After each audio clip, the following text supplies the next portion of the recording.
Vai, explica, vai. Cara.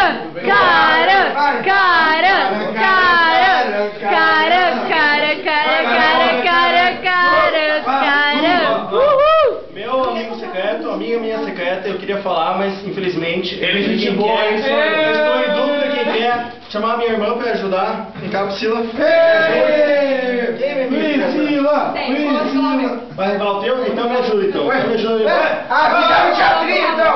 Fizeram teatrinho, então. Não, combinaram então. Deixa eu pular então. Aí paga 2 vezes, viu? Paga 2. Meu amigo Aí nem secreto. me deve isenção por isso. Paga nós aí, ó. Tá, explica depois. Bom, meu amigo secreto é uma pessoa muito gente boa. Muito bom. Sou eu. Ninguém. Obrigada. Ele é pequenininho. Pequenininho. Luke.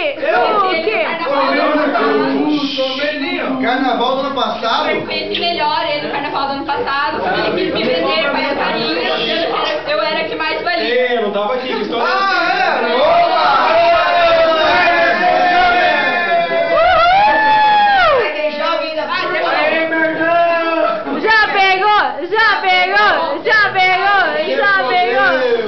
Meu presente é um kit, ele se divertiu.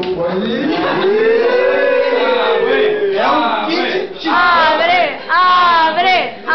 Peraí, eu me lembrei do amigo secreto, me lembrei. Vai fazer teatrinho, então, só porque são irmãos aí. É você?